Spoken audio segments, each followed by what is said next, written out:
permet de développer un peu plus nos argumentaires, de libérer un peu plus la parole et l'opinion, puisque l'opinion,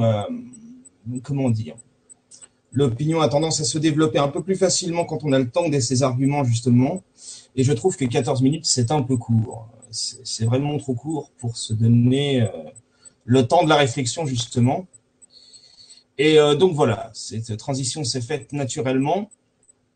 Et c'est important pour nous d'avoir le temps d'écouter les opinions et de pouvoir répondre à des arguments, pas seulement en donnant des généralités, comme le font beaucoup d'ailleurs. Et on essaye de travailler également sur le son, puisque le son, c'est quelque chose d'important pour nous.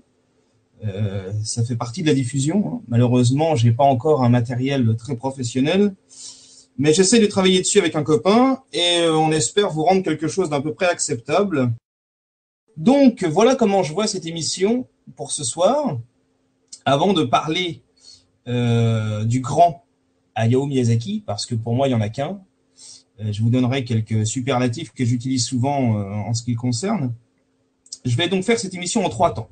On va d'abord commencer par Hayao Miyazaki. Ensuite, je donnerai une réponse, une légitimité qui m'a poussé à répondre à Éric Zemmour sur le manga, puisqu'il y a eu pas mal de vues apparemment sur cette émission, sur ce podcast. Et puis ensuite, je développerai, si on a encore du temps, mais je pense qu'il y en aura, et je répondrai à certaines de vos questions qui me sont parvenues par mail ou autres. Voilà, donc je partagerai mon expérience là-dessus et je ferai une rapide présentation de ma personne pour vous donner un peu ma légitimité en ce qui concerne le manga et le jeu vidéo et d'autres d'ailleurs. Comme tous les passionnés, je pense qu'on a tous une légitimité. Donc on va commencer par Hayao Miyazaki. Et Hayao Miyazaki, c'est un grand qui est né le 5 janvier 1941 à Tokyo. Alors ça paraît anodin comme ça, mais faut savoir qu'au Japon, il y a beaucoup de mangaka. C'est une profession qui est en développement, qui continue à fonctionner, mais c'est des machines. C'est-à-dire que dans la société japonaise d'aujourd'hui, comme celle d'hier, les mangaka devaient produire et doivent toujours produire une quantité de feuilles par jour, environ une quarantaine de feuilles par jour. Donc c'est des gens qui ont un talent, mais qui fument, mais comme des pompistes. Ils ne s'arrêtent pas. Donc pourquoi je vous dis tout ça? C'est parce que Miyazaki, et comme tous les mangaka qui ont un peu les moyens, parce qu'il n'a pas fait que du manga, il a fait d'autres choses, mais on va en parler. Dès qu'ils ont les moyens, ils s'éloignent de Tokyo parce qu'ils ont besoin de respirer, donc ils vont souvent à la campagne. Par exemple, on a parlé de Leiji Matsumoto lors d'une précédente émission. Leiji Matsumoto, il a sa petite maison à Okinawa. Enfin, il a vraiment, c'est très très loin de la grande ville de Tokyo-ite. C'est des gens qui justement essayent de trouver l'inspiration et le calme et la nature. Et c'est encore une fois un contraste assez intéressant entre le Japon traditionnel et le Japon moderne. Et je trouve ça intéressant. Donc Miyazaki est né, donc je vous l'ai dit, le 5 janvier 1941. Et il a, avant de fonder les studios Ghibli, il a travaillé pour la Toei Animation. Et ça, peu de gens le perçoivent et le savent. Mais c'est important puisqu'il a appris les bases de son travail là-bas. Et parallèlement à ça, d'ailleurs, j'ai fait une petite erreur lors d'une précédente émission. Pas sur le nom de la série de Miyazaki, en fait, puisque j'avais annoncé que le nom de la première série de Miyazaki était Ken l'enfant loup, avant même Sherlock Holmes et avant Conan, fils du futur, voilà, qui sont des chefs-d'œuvre. Bon, Conan, fils du futur, j'aime un peu moins, mais Sherlock Holmes, tout le monde connaît Sherlock Holmes. On le reconnaît assez facilement, le style Miyazaki, parce qu'il aime bien les animaux. Il a un petit côté La Fontaine, d'ailleurs, c'est intéressant. Il est assez poète dans sa vision du manga et de l'animé en règle générale. Et puis alors, il y a énormément de choses à voir avec lui, donc j'ai fait, même pour une mémoire comme la mienne, j'ai fait un petit listing, on se dit tout. J'ai fait un petit listing, et donc on va aborder, on va dire, œuvre par œuvre, parce qu'il y a vraiment beaucoup de choses à voir, et d'où l'intérêt d'avoir une émission un petit peu plus longue que d'habitude. Donc j'ai sélectionné quelques chefs-d'œuvre parmi tant d'autres. On va parler de Totoro, puisque Totoro, c'est quand même ce qui a commencé à le faire connaître. Alors, encore une fois, c'est assez paradoxal, puisque il est assez connu en Asie. Hein. Je pense que il n'y a pas un Japonais qui ne connaît pas Miyazaki. Ou alors, il faut vraiment qu'il habite sur la planète Mars. Paradoxalement, en Occident, il a commencé à se faire connaître quand Disney a eu les droits de distribution des studios Ghibli. C'est-à-dire que Disney a racheté les droits, si vous voulez, de la distribution des films de Ghibli, parce qu'ils avaient peur un peu de la concurrence, on va dire ça plus simplement, quoi, voilà. Donc ils se sont dit, c'est plus simple si on est distributeur. Alors, il y en a beaucoup qui me disent que c'est un pacte avec le diable. On parlera de monsieur Éric Zemmour en deuxième partie d'émission, un petit lien avec l'actualité.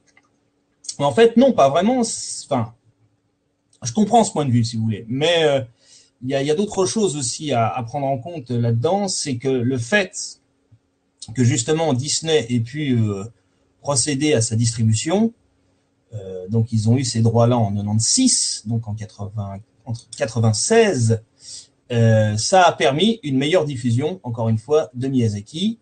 Et justement, un an après, pour moi, allait sortir le chef-d'œuvre de Miyazaki absolu, donc en 97, hein, en 97, donc Princesse Mononoke, Mononoke Hime. Alors, pour parler de Mononoke avant Totoro, puisqu'on peut parler de Totoro, mais là je suis lancé sur Mononoke. Mononoke, ça a demandé 3 ans de travail, dont 97% a été fait à la main. A été fait à la main, ça ne veut pas dire qu'il a fait les kilomètres et les kilomètres de dessin tout seul. Il avait à peu près 800 collaborateurs qui corrigeaient eux-mêmes à peu près 1000 décorateurs, et ça a été un travail absolument titanesque. Mais titanesque, c'est absolument incroyable. Et ce grand monsieur a fondé aussi parallèlement, évidemment, une fois qu'il est sorti donc de la petite expérience, qui est quand même pas rien, hein, travailler pour la Toei Animation, c'était déjà faire preuve d'un certain talent, puisque au Japon, vous avez pour la formation des mangaka, on reviendra aussi sur un chiffre statistique intéressant à propos des mangaka, mais je vais vous en dire un mot dans quelques minutes. Ce qui est intéressant à propos de la Toei Animation, c'est que déjà, rien que pour devenir un mangaka, donc un dessinateur de BD japonais professionnel, il y a des concours qui sont passés. C'est-à-dire que vous passez des concours et ensuite, il y a encore des écoles de spécialisation sur le manga proprement dit. Et après, si vous avez de la chance, vous arrivez à survivre du métier. Il faut le savoir. Moi, j'ai croisé beaucoup de copines ou même de potes, hein, comme on dit, qui me disent « moi, je veux devenir dessinateur, etc. » Je dis « mais alors, le vrai chiffre, les vraies célébrités, comme Akira Toriyama, donc l'auteur de Dragon Ball Z, etc., Dr. Slump, entre autres, les vraies grandes célébrités, les grandes stars, il y en a 0,04% sur la population globale des mangaka, c'est-à-dire déjà des dessinateurs professionnels de BD japonaises. Donc, c'est vraiment pas grand-chose au niveau du pourcentage, voilà. Mais parfois, il vaut mieux donner des chiffres réalistes que de croire au miracle.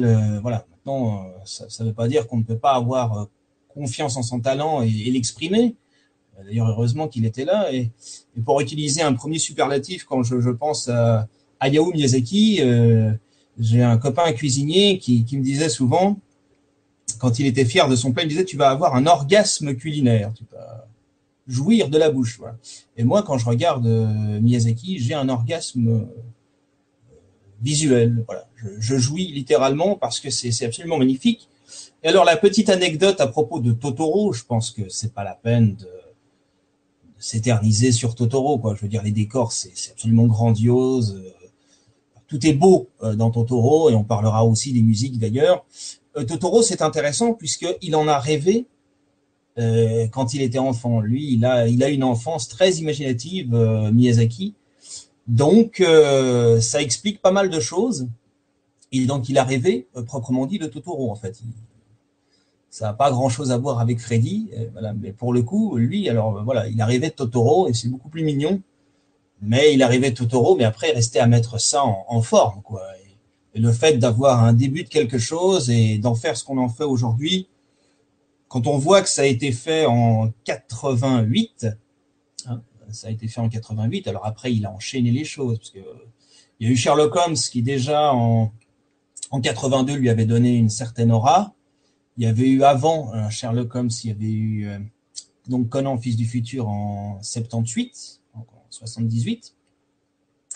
Et puis ensuite, alors évidemment, Totoro, là, ça a été la révolution, puisqu'en plus, il y a Joe qui a travaillé avec lui, ils sont devenus copains d'ailleurs. Un très grand compositeur qui a fait pas que Totoro d'ailleurs, Mononoke, Sen no Shiro, Le Voyage de Shiro en 2002 aussi. Donc tout ça, c'est des chefs-d'œuvre qui, mis bout à bout, évidemment, n'ont fait que renforcer sa renommée. Et puis alors, là où le paroxysme est atteint, c'est qu'ils ont quand même réussi à fonder avec Isao Takahata. Alors Isao Takahata, il n'y en a pas beaucoup qui connaissent son nom comme ça, mais c'est l'auteur du Tombeau des Lucioles. Alors, il faut savoir un truc, c'est que Isao Takahata, il n'était pas très copain avec Otomo, qui est d'ailleurs l'auteur d'Akira et de Memories. Alors, pourquoi parce que pour lui, il disait par exemple qu'Akira, qui a été le premier long métrage, le premier long métrage diffusé au cinéma en tant que œuvre japonaise, animé japonais, il disait que c'était de la violence un peu gratuite. Donc vous voyez, parfois même entre grands, on peut ne pas avoir la même interprétation sur le sens des œuvres de chacun. Et donc voilà, il trouvait que c'était gratuit. Et bon, lui, on sent que les Japonais quand même ont été très marqués par la guerre, par l'envahissement des Allemands et surtout des Américains. D'ailleurs, petite parenthèse culture, si vous allez au Japon, pas forcément dans les grandes villes comme Shinjuku, etc., mais même dans Shinjuku, parfois, au détour d'une ruelle, et c'est ça qui est bien, moi j'ai eu la chance d'y aller quelques fois, vous tombez dans des petits quartiers avec des petits théâtres, comme ça. Et moi, je me suis renseigné et je suis allé voir une de ces pièces de théâtre et il mimait un G.I.C. avec une lycéenne ou une jeune femme nippone qui se faisait violer. Donc évidemment, on décrit pas la scène du viol véritablement, il lui arrache pas ses vêtements, mais enfin, il y a toute une chorégraphie et qui prouve bien qu'il y a eu quand même un léger traumatisme, chose qu'on peut comprendre. Parce que les Américains, ils sont pas très, avec tout le respect que j'ai pour eux, il y a des grands auteurs aussi aux États-Unis, ils sont pas très, fins dans leur façon de régler les problèmes. C'est un peu on rase gratis et puis on se fait plaisir en même temps. Et malheureusement, l'histoire, puisqu'on en parlera tout à l'heure à propos de Monsieur Zemmour, malheureusement, l'histoire donne souvent raison aux actes violents et gratuits, comme à la pensée simpliste d'ailleurs. Voilà. Mais donc voilà, Miyazaki, c'est vraiment quelque chose d'absolument grandiose. Donc il y a eu Mononoke, qui pour moi a été, je pense, son meilleur chef-d'œuvre. Alors il y a discussion. Personnellement, j'aime bien aussi Sen no Shiro, donc Le Voyage de Shiro, 2002. En 2002, il commençait déjà à fatiguer quand même. On sentait qu'il était fatigué. D'ailleurs, ça a pris un peu moins de temps. Ça a quand même pris 2 ans et demi. Voilà. Et puis, il a annoncé sa retraite assez récemment, mais ça fait un moment que c'est son fils qui a un peu repris les rênes. Et Ghibli, c'est un peu comme Disney, même si ça baisse en qualité. Bon, on le sent moins que Disney, quoi. Voilà. Ghibli, c'est voilà. Et le petit parallèle par rapport à la bande-annonce que j'ai faite avant de lancer cette émission, c'est que pourquoi ça a sauvé Disney? Parce que justement, au moment où Disney a racheté les droits de distribution des studios Ghibli, les Japonais ont hésité un peu. C'est-à-dire, il y a eu pas mal de discussions, pas seulement au niveau des gros chiffres, parce que ça s'est chiffré quand même assez élevé, moins que pour Star Wars, mais quand même, il y a eu des chiffres importants. Ça s'est chiffré très vite, et puis les Japonais ont dit oui, mais non, on n'a pas tellement envie de se faire envahir une deuxième fois, quoi, de façon un peu triviale. Et puis finalement, ils ont convenu que c'était un bon moyen de se faire diffuser, un peu comme YouTube, un peu comme les émissions de ce soir. Si on fait de la qualité, si on essaye de faire quelque chose de bien, c'est aussi pour être diffusé. Mais voilà, donc ils sont arrivés à un compromis comme ça, et ça a arrangé Disney. Pourquoi? Parce qu'ils n'avaient plus d'idées. Il n'avait plus de scénario, d'ailleurs, on peut facilement le prouver, hein. Suite à ça, il y a eu des suites, voilà, La Petite Sirène 2, Le Livre de la Jungle 2, bon. Il y a eu 2, 3 choses qui en sont sorties, qui sont pas mal, mais on s'éloigne, à mon avis, du sens premier du dessin animé, quoi, voilà. Sans vouloir comparer toujours le dessin animé japonais et autres. Faut pas toujours comparer, mais enfin bon, le trait, c'est quand même important dans le dessin animé, sinon, on n'en fait pas, tout simplement. Voilà. Et alors, moi, j'ai eu la chance aussi, pour continuer à parler de Miyazaki, j'ai eu la chance de visiter les studios Ghibli qu'on appelle en fait le Ghibli Museum. C'est un, comment vous dire, c'est une espèce de parc d'attractions, mais on sent une âme quand on rentre là-dedans. Il y a des espèces de grands jardins avec des, des, des, des représentations grandeur nature, de tel ou tel décor, de tel ou tel long métrage, et puis vous rentrez à l'intérieur, vous avez des grands couloirs très traditionnels avec des celluloïdes le long des murs. C'est absolument magnifique. Encore une fois, les celluloïdes, pour un fan, pour un otaku, c'est le Saint Graal, quoi. C'est le dessin original qui a servi à un moment donné à développer le film. Donc pour nous, c'est très très important. Et j'ai fait ma petite enquête avant de lancer cette émission. J'ai regardé quelques endroits au Japon, pas forcément au Japon, parce que paradoxalement, c'est pas là où c'est le plus cher. Il peut y avoir des endroits où c'est très cher, mais le plus cher, c'est sur eBay, comme beaucoup de sujets, hein, comme les PS4 quand elles étaient sorties, c'était là que c'était le plus cher. C'est là le problème, c'est que les gens parfois profitent un petit peu, mais alors j'ai vu les prix, c'est abusé. C'est-à-dire, moi par exemple, j'aime bien les cités d'or, ça n'a pas grand-chose à voir, mais j'ai payé ça dans les 150 euros. Et la même chose, je leur ai payé à peu près 4000 yens au Japon, c'est-à-dire à peu près 32 euros. Voilà. Et en Miyazaki, on parle de celluloïdes, donc de dessins originaux, qui commencent à 700 euros, 800 euros, et qui peuvent atteindre, j'ai vu, jusqu'à 3900 euros.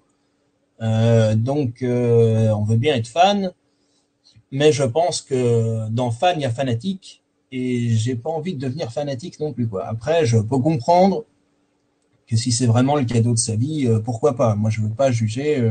Je suis tombé, donc, pour me présenter quelques secondes, avant de continuer sur le sujet, moi, je suis tombé dans le manga et dans la Japanimation en règle générale quand j'étais plus jeune et vraiment tout petit, quoi. J'ai fait l'Obélix, mais l'Obélix du manga. Et j'ai fait mon premier voyage au Japon à 20 ans. J'y suis retourné ensuite. J'ai appris de ce pays beaucoup. C'est-à-dire, moi, j'aime beaucoup le côté traditionnel et moderne du Japon en même temps. Je trouve ça absolument magnifique. J'ai appris là-dessus. Et puis, j'ai passé ensuite 12 à 13 ans, voire 14 même, à côtoyer des éditeurs, à faire de la vente, à travailler dans le manga, et donc forcément à apprendre, puisqu'il y a des choses qu'on ne vous apprend pas à l'école, hein, ça je pense que vous le savez. On vous apprend surtout, vous apprenez surtout dans votre métier et au quotidien. Et on va gentiment, après cet éloge de Miyazaki, arriver au deuxième sujet de l'émission. Mais avant d'arriver au deuxième sujet de l'émission, vu que je me suis trompé sur la date de la première série de Miyazaki qui s'appelle donc Ken l'enfant loup, je mets au défi les auditeurs, les auditrices qui nous écoutent, de trouver la date. Et celui qui trouve la date exacte, eh bien, je lui envoie un OST original japonais, car moi, je ne vends ou je n'achète que de l'OST original japonais, un OST de Mononoke Hime, donc Princesse Mononoke. Pour ceux qui connaissent, ça vaut le coup. Ça sera gratuit. Celui qui me trouve la bonne date, parce que je me suis trompé, je vais vous donner une fourchette. J'avais dit 1945, et en fait, non. Je me suis trompé on va dire, entre 10 et 20 ans. Voilà, donc c'est à vous de savoir où est la bonne fourchette. Vous envoyez votre réponse sur le mail et je vous répondrai. Et puis ensuite, on prendra vos coordonnées. Mais de toute façon, elles ne seront pas diffusées puisqu'on est tenu au secret. Comme tout ce qui est privé, on fait attention à ça aussi. Donc voilà. Petite parenthèse fermée. En tout cas, Miyazaki, il n'a pas besoin de moi. Et bon, il a pris effectivement, comme je vous le disais, sa retraite dernièrement, mais je pense quand même qu'il a un œil sur son fils, même si c'est moins bon. J'ai quand même une tendresse pour les studios Ghibli. Et heureusement que Ghibli, encore une fois, a permis à Disney de distribuer Ghibli, puisque Disney, ils étaient vraiment au bout du rouleau. Et maintenant, on regarde, franchement, c'est surtout de la 3D. Comme je l'ai dit lors d'une précédente émission, je suis vraiment pas fan de la 3D. Je trouve encore une fois que le dessin a vraiment un côté très personnel et très fort, et qu'on y perd vraiment en émotion, quoi. D'ailleurs, Miyazaki, pour parler encore de lui, il a ce côté très humain. Il arrive vraiment à croquer, à dépeindre les personnages. On regarde la petite fille Mei dans Totoro, c'est tout à fait ça. Elle a exactement les mêmes comportements. On voit le visage, c'est absolument magnifique. On est totalement imprégné par le personnage. On la supporte du début à la fin. C'est vraiment merveilleux. Voilà. Donc pour être un enfant, c'est Einstein qui disait d'ailleurs que la science n'est rien sans l'imagination. Voilà. S'il n'y a pas des gens qui imaginent des univers, qui vous ouvrent un petit peu l'esprit, eh bien, ça donne des conflits et on schématise un peu tout.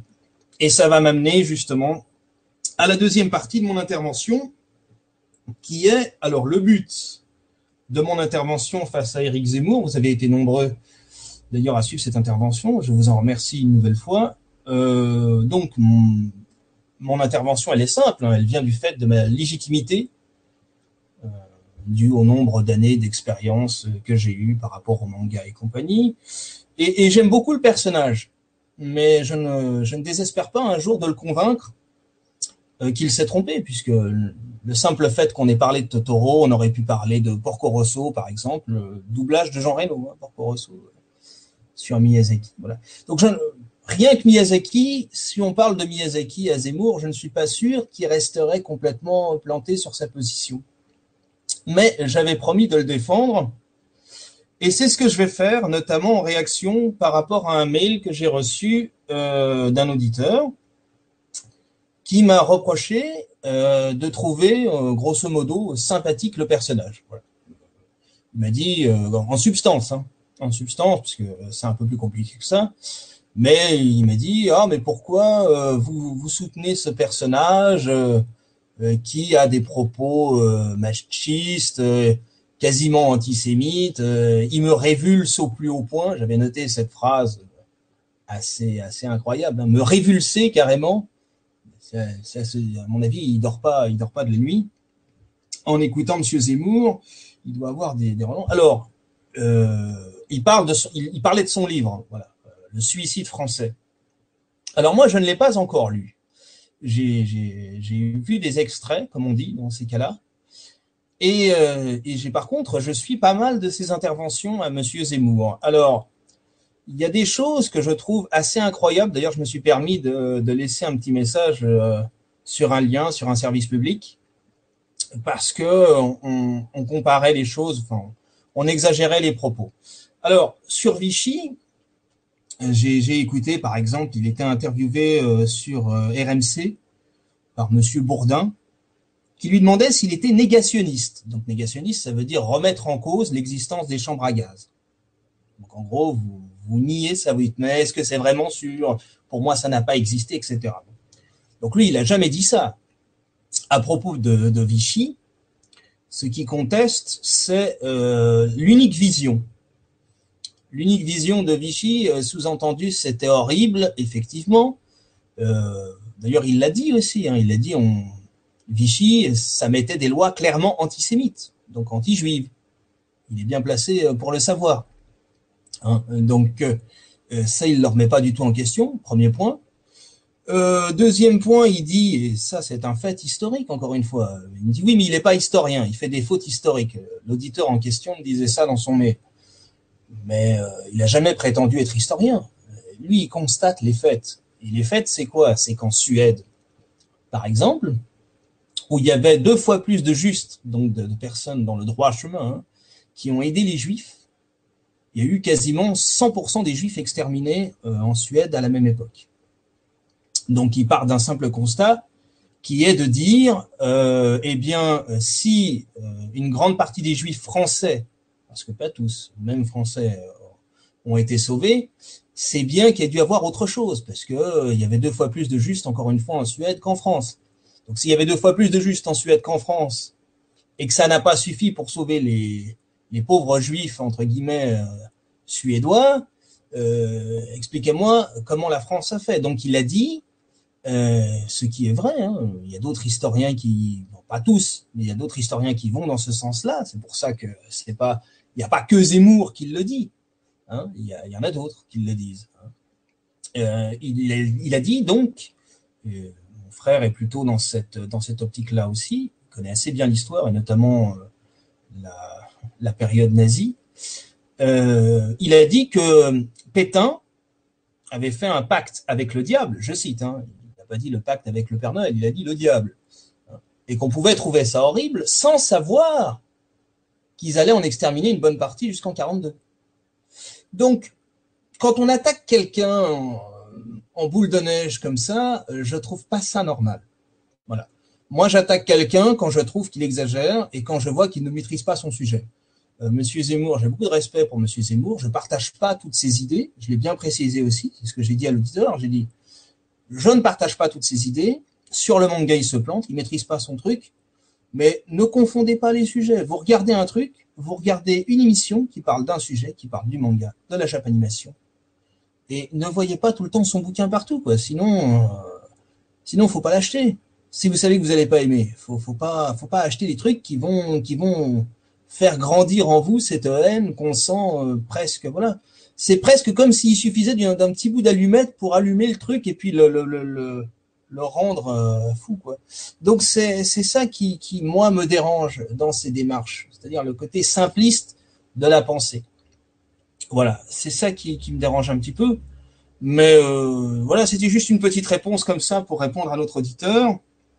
Cela dit, je j'ai rien contre l'auditeur en question, mais j'essaye d'avoir une vision, on va dire, plus globale des problèmes et essayer de cerner un peu les choses. Voilà. Cela dit, j'ai pas envie de lancer d'attaque personnelle.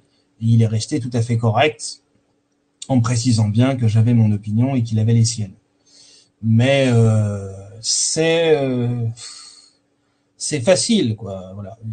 Puisqu'on peut parler et qu'on a le temps de parler de sujets un peu plus larges pour ce soir, je trouve que la pensée unique, c'est quand même fatigant. Voilà. On n'a même plus le droit de rigoler. Je veux dire, en France maintenant, j'ai souvent tendance à dire, vous savez, parce que moi je regarde la France de là où je suis, hein, évidemment, et j'ai souvent tendance à dire que la France est une monarchie qui s'est déguisée en démocratie. Voilà. Et pourtant, j'aime la France, j'aime l'histoire de France, et je suis pas d'accord avec tout ce qu'a fait Napoléon, même si je maîtrise pas aussi bien le sujet que Monsieur Zemmour. Mais voilà, je trouve que c'est un très beau pays, et les Japonais ont une fascination pour la France très très grande, très très grande. Il y a Mana par exemple, pour changer un peu de sujet, Mana qui est le leader de Malice Mizer, mais aussi celui qui a créé la marque Moi-même Moitié, qui est une marque gothique romantique, s'inspire de la France, hein, et est totalement français. D'ailleurs, lui qui ne parle à personne dit qu'il y a 2 choses qui l'intéressent, c'est entre guillemets la culture française, la cuisine française, les châteaux français, et c'est tout. Il ne voit pas l'intérêt de parler à quelqu'un qui n'a pas le même avis que lui, puisqu'il n'a pas le même avis justement, donc ça lui ferait perdre son temps. Voilà. Mais la France, il le garde en exemple quand même. Donc c'est bien que ce pays peut toucher un très large public. Voilà. Donc c'est pour vous dire et pour la conclusion qu'on peut défendre son idée sans être excessif. Encore une fois. Et Monsieur Zemmour a des qualités qui sont incontestables. Il a quand même un cerveau, il sait s'en servir. Moi, j'aimerais beaucoup lui parler. Ça doit être très enrichissant. Mais encore une fois, quand on maîtrise un sujet, on peut pas laisser faire n'importe quoi. C'est pour ça que quand je maîtrise quelque chose, je prends position. Mais ça n'empêche pas aussi d'être un minimum clairvoyant. Voilà. Alors, cette émission un peu particulière sera rediffusée demain. À la même heure. On essaiera de faire un montage au niveau du son. Voilà, et j'essaierai de voir avec mon copain aussi si c'est possible de faire un montage un peu plus pointu. Et quant à la spéciale de Final Fantasy VII que j'ai annoncé aux téléspectateurs, parce qu'on fait aussi des vidéoconférences de temps en temps, et j'avais annoncé ça sur vidéoconférence sur une autre chaîne, on essaiera de filmer détail par détail. Mais comme c'est un jeu qui prend énormément de temps, j'essaierai d'avancer de mon côté quelques parties et préparer quelques astuces pour gagner du temps, en essayant d'être un peu plus précis géographiquement, on va dire, avec une carte, etc. Et on fera ça en temps réel. Moi, j'aimerais bien faire cette émission en live, ça serait une première, ça serait intéressant. Même si c'est quand même plus facile de faire un montage, il y a moins de ratures, un peu comme ce soir, mais une fois qu'on est lancé, vous voyez, il reste quand même de la qualité. C'est bien que l'âme n'a pas changé. Voilà. Et encore une fois, notre but à nous, c'est tout simplement de diverger, d'avoir des opinions différentes, de montrer une image qui, moi, m'a passionné du Japon dans sa globalité. On parlera d'ailleurs de la K-pop et de la J-rock à nouveau, puisque le copain en question était un petit peu fatigué dans le débat. Le débat qu'on a eu était intéressant, mais enfin, il a regretté après. Voilà. Comme on a trouvé le moyen d'allonger les vidéos maintenant, on fera des débats un peu plus poussés sur beaucoup de sujets, et notamment une grande spéciale sur Final Fantasy VII où, à mon avis, j'aimerais bien faire l'émission en deux parties, c'est-à-dire une partie astuce avec le jeu tel qu'il se déroule, donc vous auriez mes commentaires, mes modestes commentaires dessus, et puis une deuxième partie où il y aurait un débat, on serait 3-4 autour de la table et on débattrait de la psychologie des personnages ou de l'ambiance globale, etc. Mais alors là, spécifiquement sur le 7, parce que le problème, c'est que dès qu'on parle de Final Fantasy, il y a toujours des gens qui viennent vous dire moi je préfère le 8, moi je préfère le 9, moi je préfère le 10. Alors, un simple détail que j'ai remarqué, c'est que souvent, quand on aime le 7, on aime le 9 en même temps. Voilà. Et ceux qui aiment le 8 aiment le 10 en même temps. Alors, je ne fais qu'une constatation. Ça peut s'expliquer, mais moi, j'ai toujours eu une tendresse, même plus qu'une tendresse, une fascination pour le 7, ne serait-ce que pour Sephiroth. Voilà quoi, c'est un peu comme les musiques des Cités d'Or. J'enregistrais ça sur un magnétophone à l'époque. Il n'y avait pas encore de CD. Je suis un vieux. Hein. Voilà. Il n'y avait pas encore de CD à l'époque et voilà, j'enregistrais la musique de fin de Sephiroth exprès sur magnétophone pour me l'écouter en boucle toute la journée. Et c'est comme ça qu'on fait grandir son imagination et son appétit. Et quand on dit encore une fois comme Nagui que le jeu vidéo est abrutissant, il y en a qui feraient mieux de se regarder en face. Parfois, ça fait pas de mal. Vous connaissez la fameuse phrase, hein, quand je me regarde, je me désole, mais quand je compare, je me rassure. Hein, c'est un peu ça. Donc, il faut toujours être fier de ce qu'on est, sans excès, mais être conscient qu'on peut apporter des choses un peu différentes. Et c'est un peu le but, modestement, d'Internet aujourd'hui. Et puisqu'on parle d'Internet et des réseaux sociaux, vu que j'ai fait ma petite pub pour YouTube, je tiens à dire également à Monsieur Ruquier que les réseaux sociaux, c'est pas forcément que des djihadistes, des criminels et des gros d'extrême droite. Combien même l'extrême droite, ça serait dangereux. Je suis pas persuadé que l'extrême droite ce soit forcément mal. Enfin bon, faut me le prouver. Voilà, donc les réseaux sociaux, il y a à boire et à manger comme dans tout. Et personnellement, j'aime pas l'émission de Ruquier. J'aime pas trop Aymeric Caron non plus, cette façon qu'il a de couper la parole systématiquement. Enfin voilà. Mais je n'en dégoûte pas les autres et puis je respecte totalement l'opinion de chacun. Voilà. Mais donner des simplifications parce que ça fait bien, ça fait genre hein, de critiquer à la maison, c'est quand même assez facile. Voilà. Donc on peut discuter. D'ailleurs, pour parler du Japon, j'ai des copains qui sont pas d'accord avec certaines choses. Le Japon, il y a ce qu'on appelle par exemple des mangas troncs. Alors je sais pas si vous savez ce que c'est que les mangas troncs, mais les mangas troncs, c'est des corps humains sans bras et sans jambes. Voilà, on appelle ça des mangatrons et c'est des hors-série et vous pouvez acheter ça au Japon en pleine journée. À n'importe quelle heure de la journée, vous arrivez, vous achetez ça et ça coûte 350 yens, 400 yens maximum, donc à peu près 2,50 € je crois. Voilà, 2,50 € et vous achetez ça. Alors il y a quelques hors-série qui sont un peu plus chers. Moi j'ai même pas acheté. Hein. J'ai regardé ça 2 secondes, ça m'a dégoûté. Mais on peut dire qu'il y a des choses qui sont assez terribles au Japon. On peut parler de la misère sexuelle au Japon, par exemple, parce que ces mangas-là viennent aussi de la misère sexuelle. Alors évidemment, on peut faire des généralités, mais parlons-en, c'est intéressant. Qu'est-ce qui se passe au Japon avec le sexe? Le problème, c'est que vous avez une société japonaise qui marche à 5-6 vitesses. Il faut savoir, pour la petite anecdote comique, qu'à l'époque des 35 heures, quand ça a été voté en France, parlons des 35 heures, hein, quand ça a été voté en France, il y a le ministère japonais qui a envoyé le ministre du Travail japonais pour savoir comment la France faisait pour continuer à tourner en travaillant 35 heures. Parce qu'eux, ils travaillent 35 heures en 2 jours. C'est ça. Donc vous arrivez dans une situation, pour en revenir à la misère sexuelle, où les hommes travaillent parfois jusqu'à 17-18 heures par jour, où les femmes font pareil ou presque, parce qu'il y a le ménage ou autre, sans compter le travail. Et c'est un déshonneur de ne pas travailler. Moi, j'avais un collègue français lors d'une convention qui m'expliquait qu'étant européen, il fallait qu'il arrive le premier et qu'il reparte le dernier parce qu'ils avaient une opinion des Européens en disant les Européens sont des fainéants, sont des gens qui travaillent pas, quoi. Donc voilà, et donc ces gens sont tellement fatigués à la sortie qu'ils n'ont plus de vie sexuelle.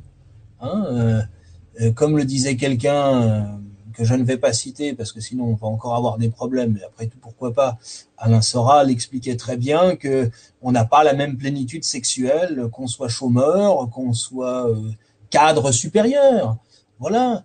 Et moi j'ai rien contre le combat féministe, mais il y a des féministes qui viennent promouvoir la liberté de la femme et qui s'occupent d'une certaine classe sociale, mais qui n'ont pas conscience que si elles peuvent s'exprimer aujourd'hui, c'est parce qu'elles ont les moyens de s'offrir une boniche pour s'occuper de leur appartement et grand bien leur face.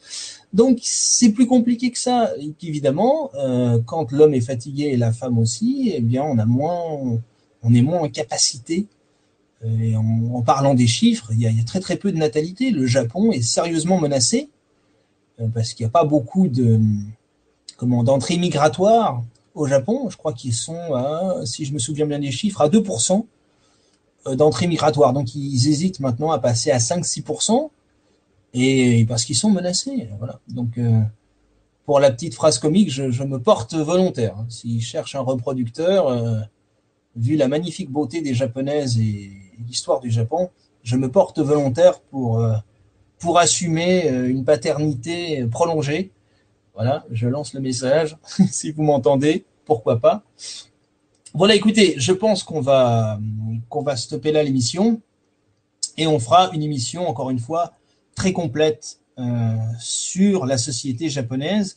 Mais j'ai un ami qui a vécu, je crois qu'il a fait 5 ou 6 ans là-bas, puisqu'il est parti en voyage d'études et puis il a fait une petite carrière modeste de dessinateur design. Il designait les maisons. Et on va pouvoir parler d'un tas de choses qui se rapprochent, puisque chaque mot a une signification précise au Japon et c'est simplement magnifique, quoi. C'est millénaire, hein. C'est millénaire vraiment la culture japonaise et le manga fait partie de cette culture. Encore une fois, il n'y a pas que le manga. Moi, j'ai été passionné par le Japon.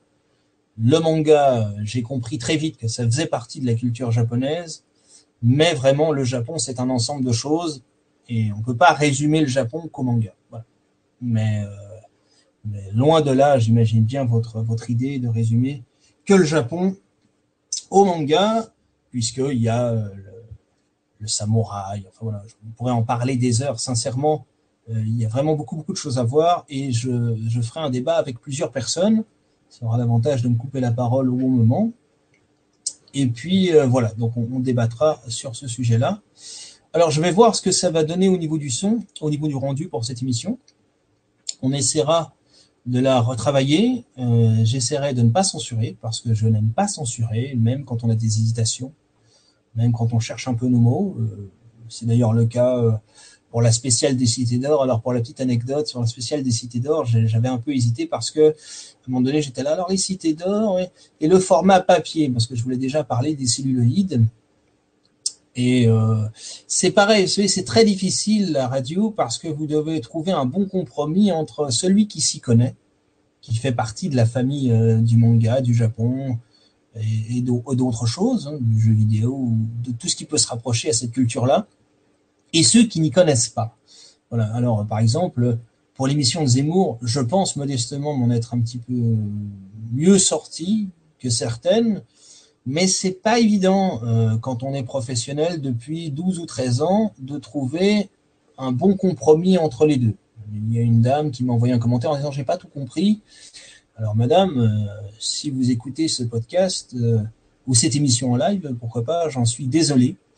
Mais c'est très très compliqué, il faut vraiment faire la différence entre le format papier et le format animé.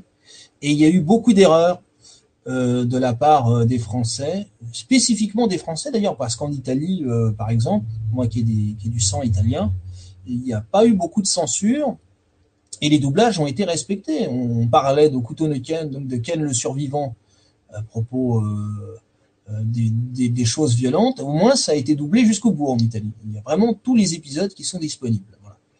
Donc, c'est bien la preuve que quand on s'en donne la peine, on peut terminer encore une fois les choses jusqu'au bout. Un peu comme cette émission, voilà. En tout cas, je vous remercie beaucoup. Cette émission sera donc remise en ligne demain, je pense à peu près à la même heure. Si j'ai un peu le temps de le faire avant, évidemment, ça sera avant. Et puis, on va retravailler tout ça et je vous promets une spéciale Final Fantasy VII pour très bientôt. Mais il me manque encore 2 débatteurs. J'en ai trouvé 2. Il m'en manque 2. Ils sont en vacances, mais je vais les rattraper par le col de chemise et je vous les présenterai bientôt. Et alors, le prochain débat, ça sera sur, comme je l'expliquais, sur la BD globalement. Parce que alors là, j'ai un ami qui est vraiment passé professionnel au niveau du dessin, au niveau de la BD. Et c'est intéressant parce qu'il a un peu l'esprit fou. Et moi, j'aime bien les esprits un peu fous. Et il a une vision un peu particulière de la BD. Et moi, j'essaierai de mettre un peu le style nippon dans cette discussion. Voilà. Donc ça nous permettra d'avoir une discussion vraiment approfondie et intéressante là-dessus, j'imagine. Voilà. Alors je vous remercie beaucoup. J'essaierai de prendre un contact cette fois-ci plus privé entre vous. Maintenant, d'ailleurs, on va échanger, poserez vos questions et je répondrai sans problème. Mais là, on va devoir couper parce qu'il va falloir qu'on trouve un bon compromis sur la longueur des émissions, vu que j'ai pas de chrono qui s'affiche, c'est un peu compliqué. Voilà. À bientôt et merci.